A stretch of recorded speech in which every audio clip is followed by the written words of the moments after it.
Hello, everyone, and welcome back to the Your Money, Your Life podcast, episode 188 of the podcast, where each week we dive into personal finance news, current events, and other topics. Before we get into the podcast, make sure wherever you're listening, watching, like, subscribe, 5-star, rate, and review the podcast, so we can keep giving this to you live every week. Make sure you share it as well with friends and family. We will dive right in to our podcast. And we're going to first touch on the market update of the week. So far, it's been a little bit of it's pretty much been flat. It's been not exciting. The big thing we're seeing is oil prices start to go up, which sometimes can cause a retreat in equities, meaning stocks. But you're seeing a little bit of a slight pullback in growth and different other equities across the board. Apple shares dropped, and different other companies that reported as well. So, again, treasury yields are starting to rise. Investors are starting to get worried about what the Fed will do with the most recent economic data. And we're saying in this next meeting that there will be a pause in the interest rate hikes that have been going on. So there's a 93% chance right now that traders foresee for no change at the next Federal Open Market Committee meeting. Expectations of an additional interest rate hike at the November meeting rose about 40%. So that's the big move right now. Again, it's been roughly quiet this week. I'm back from vacation. Tanner rested, so we're back at it, of course, but quiet week. And if you look in the week move as far as the markets, down about 0.75% over the past month, roughly flat, down about 0.5%.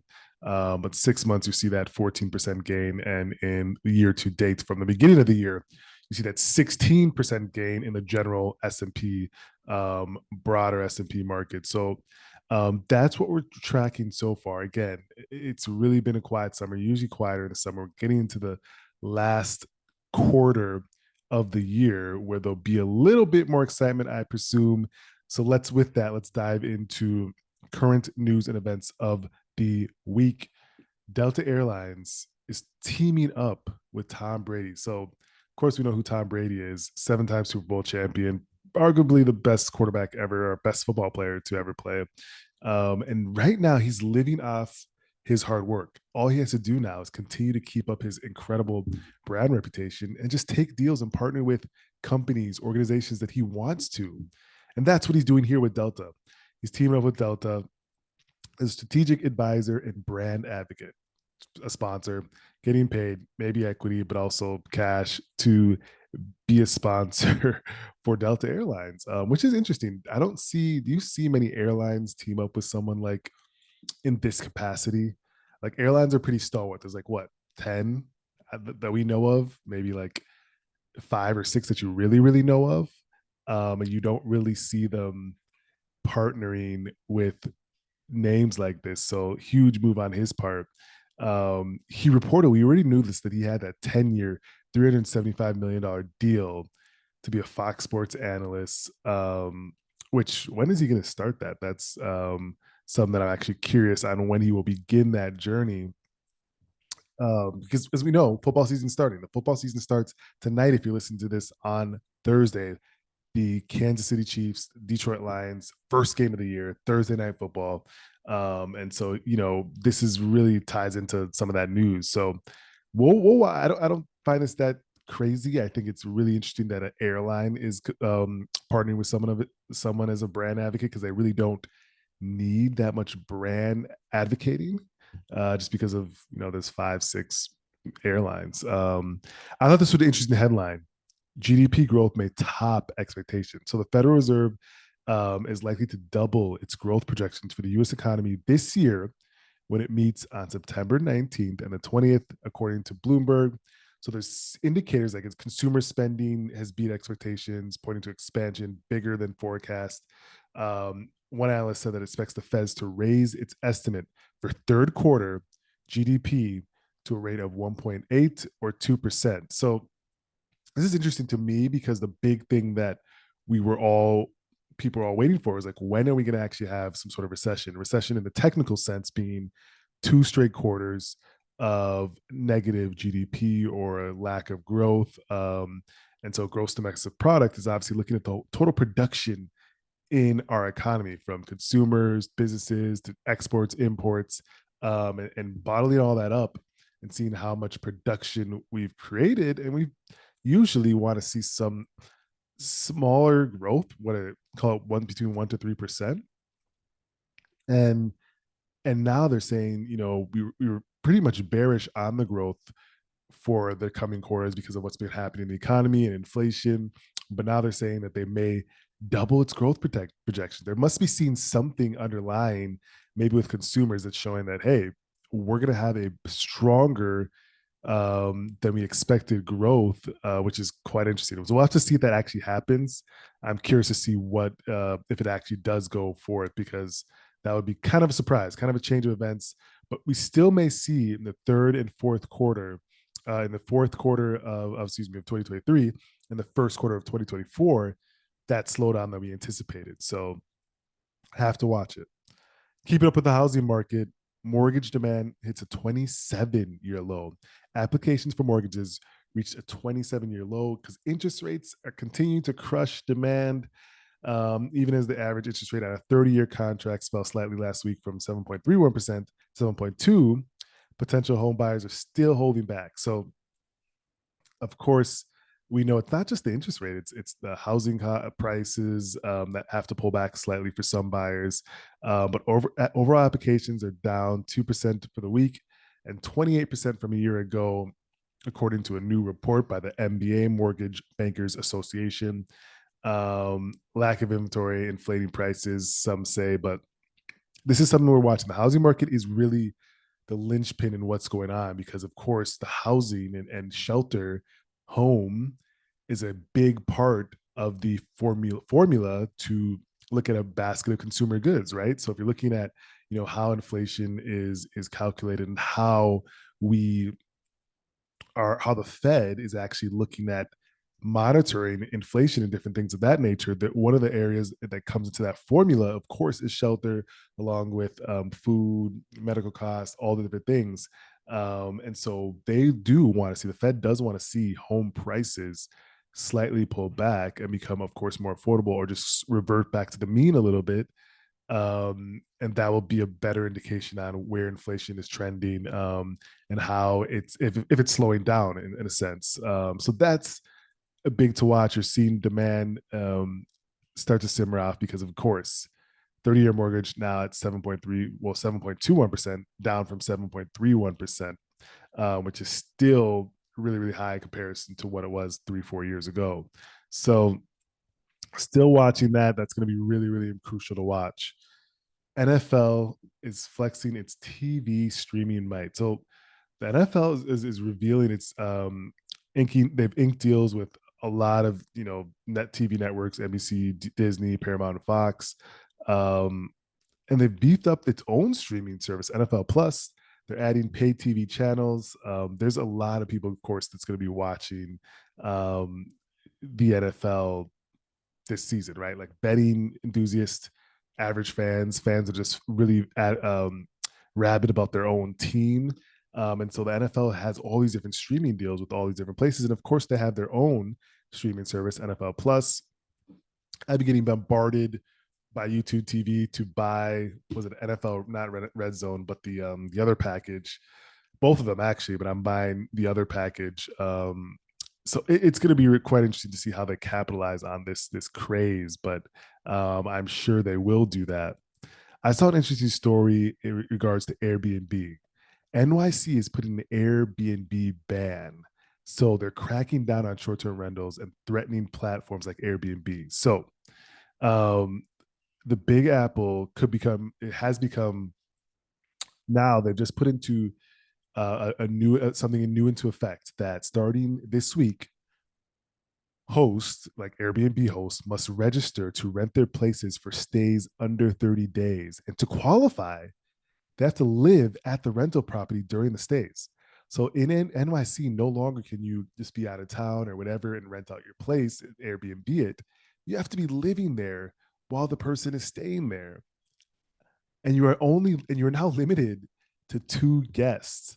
So you can't bring your whole family of five and whatever and five Airbnb in New York. You can only bring the wifey. All right. You can only bring one other person to with you to your short-term rental. And this is going to be a huge, huge change. And like this is really gonna crush and just really hamper a lot of Airbnb rentals, especially in New York City. Again, to qualify, they have to live at the rental property during stays and are limited to two guests. Up till now, lots of short-term rentals operated under the radar because the city wasn't monitoring the listings.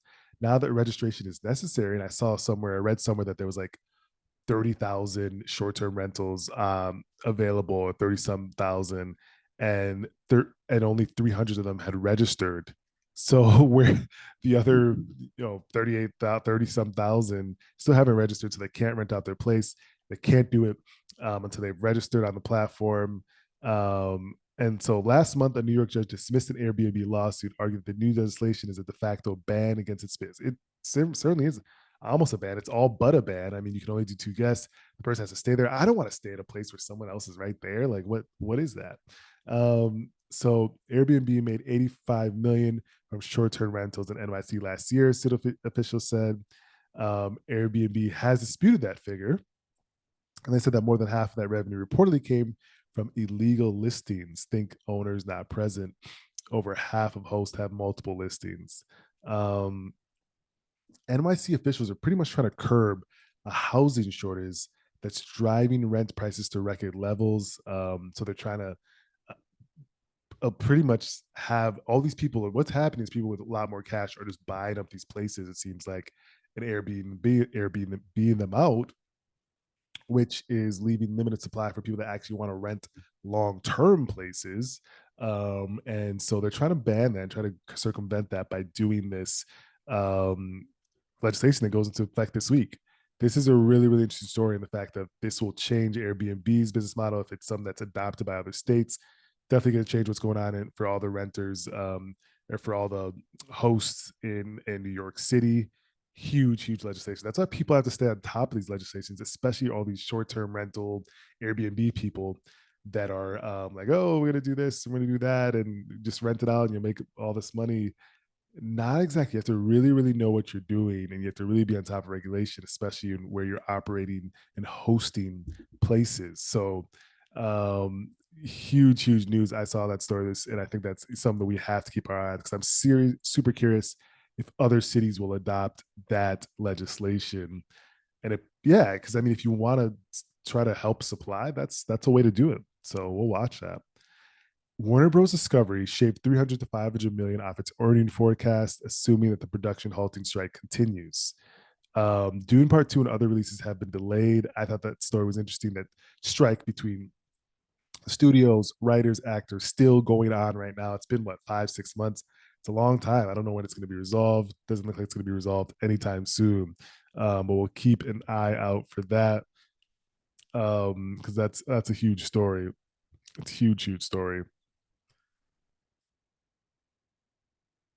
110K people in the US signed up for the MLS season pass on Lionel Messi's first day of playing in Inter Miami. The big bump was a win for Apple TV Plus, which has exclusive MLS distribution rights. So, of course, Lionel Messi is now playing in Miami, left the Paris League, playing in Miami. Huge, huge news. He's a huge star. Arguably one of the biggest. It's him and Ronaldo. They're both the biggest stars in soccer. And now he plays in the MLS. Who would have thought that would happen like 10, 15 years ago when the MLS was in infancy? Now he's playing in the MLS. Wouldn't have guessed it. Wouldn't have guessed it. There's a bit more this week. I saw this interesting story. Um, Beyonce's fueling a small business boom. So we know the heavyweights are out on tour. You got Taylor Swift, Beyonce, Drake, biggest artists in the world, touring this summer, making tens of millions of dollars. Um, but Beyonce is doing more than just that. She is spurring a small business boom, and I'm assuming, I haven't read fully the article, but I'm assuming it's because the folks that are seeing things from her concerts or tours, are selling things online, and she's helping spur them, um, through, they're seeing what she's wearing, and that she's helping spur their business by people posting some of the stuff in a more, probably, I'm assuming, more affordable fashion than what she's wearing on Etsy in different places. And it's helping these young people, these Etsy and these different small business sellers, make money. So you got to give it up to the queen for doing that. That's pretty impressive. Really, really impressive. We know that she is potentially the biggest artist in the world. Yeah. So let's move on to our question of the week. We did a theme, which is looking at insurance. And I wanted to look at a couple insurance questions, see if you can get them. And I'm going to guess myself. The first one being, what percent of American adults are carrying medical debt? So, what percent of American adults are carrying medical debt? I think this one's going to be smaller. I mean, I know people complain, and rightfully so, about some of the health insurance stuff we have here, the medical costs, but I think most people take that seriously and try to live healthy lives. But I'm going to guess it's like less than 20%. But let's see what we got. 4 in 10 adults currently have debt due to medical or dental bills. Interesting. Medical or dental bills that are past due that they are unable to pay, 24%. Medical or dental bills that they are paying off over time, 21%. Wow. So, okay. So this is all the criteria that they could have checked. Debt they owe to a bank collection agency, medical or dental bills. Okay, 41%. That's a lot higher than I expected. A lot higher than I expected. Um, I think people with health insurance are probably less likely. One of the follow-up questions was, do you think people with health insurance are more or less likely to have medical debt? Definitely less likely. I think this is unfortunate, but it's probably hitting people without medical insurance the most. Um, so that's kind of what I think of it. So yeah, that's an interesting question. I like that question. And again, I was wrong on my guess. How much does a speeding ticket increase the annual cost of car insurance? I've always wondered this. This is something that everyone that's driven, I didn't have, I've had to drive in like 4 or 5 years, maybe even more, maybe 6 or 7. Like, haven't had to like have a car. Love that for me. How much does a speeding ticket increase the annual cost of car insurance? What is it, like 60, 70, 80 annual cost? So that's monthly. So $500, I would say, maybe $500, $600, maybe less. Annual costs in car insurance cost impact by speeding ticket. Okay, for speeding, okay, 293. If it's between 6 and 10 miles per hour over, if it's between 11 and 15 miles an hour, 308. It's between 16 and 20 miles an hour over, 342. 21 and 25 miles an hour, 381. And if you're speeding to school zone, which you should never do, 308. So I was roughly right. What did I say? $500, $600. I was a little bit higher on that. Um, and I guess I would actually be curious on how it affects per age. We know that insurance companies hate young drivers. It's rightfully so. You're more reckless when you're young. And I'm curious to see how it moves per age, because that plays into effect, I think, a little bit in the minds of the insurance companies. Well, ladies and gentlemen, that's all we have this week. Personal update. I started, I'm commissioner of a new fantasy football league with myself, some friends, acquaintances, some good people. 18 league, kick it off today. I I face off against my brother week one. I surmise that I potentially win this week. I either win the league or I'm runner up, is my guess. I don't think the other fellas in the league just really don't have it. The league is called The League. I named it. So we'll see how that goes. We're gonna have fun with it. Let me know what your leagues are, what you're planning to do this fall. It's football season. It's a good time to gear up and remember the things that you think are important. So again, thank you for joining us, and we will see you next week.